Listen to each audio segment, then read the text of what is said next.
eduze kwami uHalalisani uMfokandlovu who's a mayoral candidate kwaDukuza mfowethu. Asiqale ngomuzwa wakho ukumenyezela namhlanje ukuthi wena candidate. Ngibingelele kwababukeli beDurban Network. Engingakusho nje ukuthi ngithokoze kakhulu namhlanje, not only for myself but for umphakathi wakwaDukuza as well, because kukhombisa ngokusobala ukuthi this is the beginning of indlela entsha esizoyihamba towards ukulungisa umkhandlu wethu. Ngoba nje wasazi nje ukwaDukuza une-potential eningi kodwa kuningi okonakele. So kuzodinga i-leadership ethical ne-leadership ene-guidance of other ethical leaders ezokwazi ukuthi isigayide ekuthenini siqale silungise imkhandlu yethu. Halalisani, ngokubuka kwakho kuze kanjani ukuthi lo wamasipala lo wamkhandlu ube yilento yiyona? Into yokuqala nje engayisho inkohlakalo.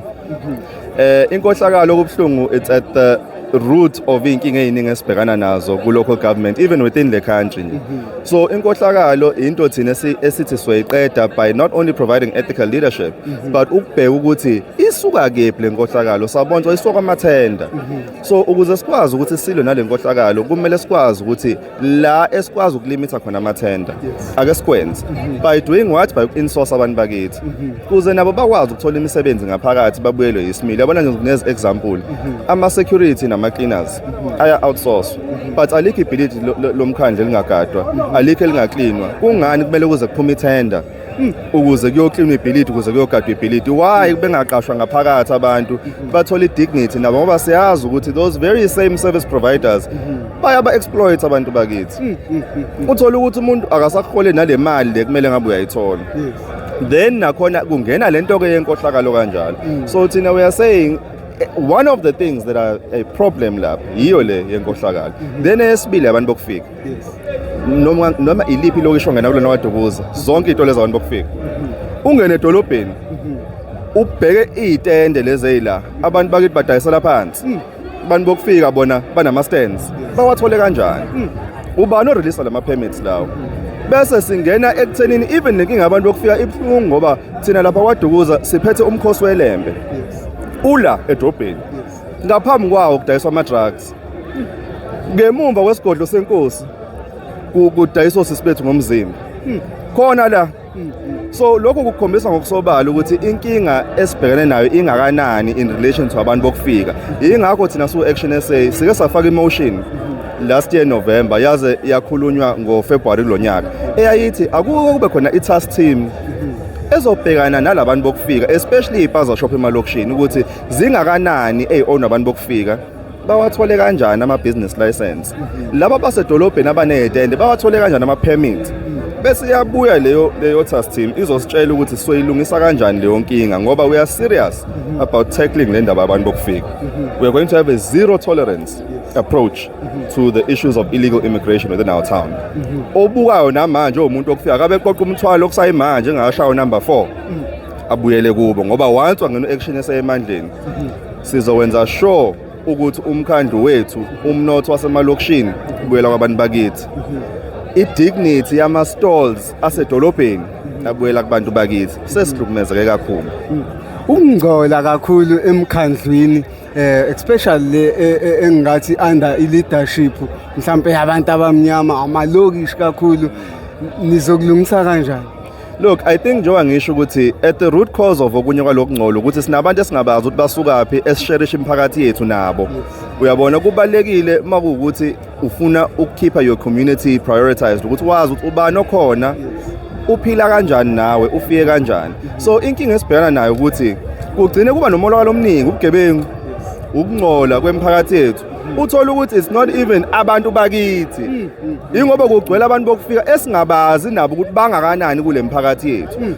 So for this to start working kumele sithole ithuba kuze sibe sayodwa nje as South Africans, kuze sikwazi uku-identify ukuthi ubani lo ongcolisa umphakathi wethu, ubani lo kuyena oyinkinga mawukuthi sesisodwa, ngoba kwayimanje asikwazi nanokuthi sibone ubani oyinkinga ngoba sibaningi, simix nabantu bokufika asazi who's who.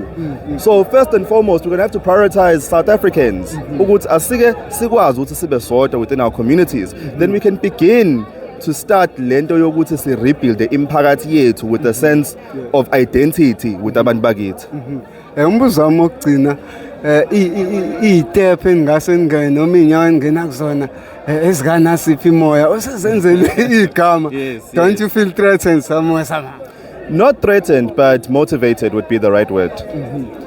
Njengoba ngishilo kumnandi ukuthi mawubheka ubuholo osukunabo enhlanganweni ukwazi ukukhomba abantu aba-ethical, ukwazi ukukhomba abantu abafana noNtate Herman Mashaba, who did a stellar job as our mayor of Johannesburg. Sikwazi ukukhomba Ethel Trollip, who did a stellar job naye esakhona Nelson Mandela Metro. Sibheka uNasiphi Moyo eTshwane. She's doing an amazing job in terms of the compliance and enforcing bylaws, because it's not that our bylaws don't exist. Most leaders just don't have the political will to implement. So manje it looks as if we are reinventing the wheel. Yeah, but we've already got some mechanisms. Let's go ahead and enforce. So yeah, now she's out there, she's enforcing bylaws.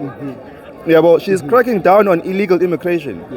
She's cracking down on abantu abakweleta imali to the city, because it cripples the service delivery when abantu behleli nemali abangayikhokhi emkhandlweni. So that's why I'm saying, mina, we are not threatened but we are motivated, because we've got leaders that we can turn to for advice. Ukuthi la, we've seen you've done an amazing job in Tshwane. What advice do you have for us?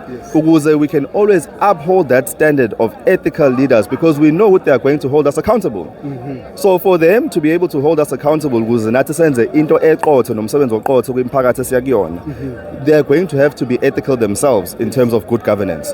So sebesikhombise isibonelo esihle kakhulu eTshwane ukuthi with the right leaders leading the ship, with umuntu one-vision at the helm, with umuntu obeka residents first instead of yena, there's a lot that can be achieved. And ilokho engikufisela kona kwaDukuza ukuthi babone ukuthi inkinga is not that ama-services awekho, it's the political implementation or will to implement engekho kubuholi bethu.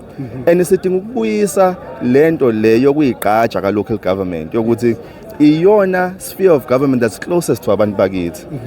So we can't then have leaders lapha who don't have the interests of abantu at heart, because abantu are going to then suffer. They're not going to receive services.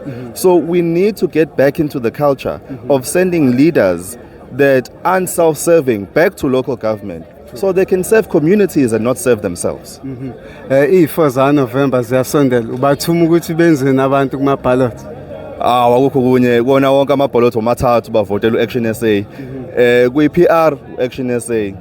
Kwama-ward bavotela ama-candidates ethu. We've got very, very good candidates, abantu abazinzile emphakathini, abayimisele ngokusebenzela umphakathi, abavotele bona, nakwi-districts bavotela u-Action SA. Siyabonga. Ngiyabonga.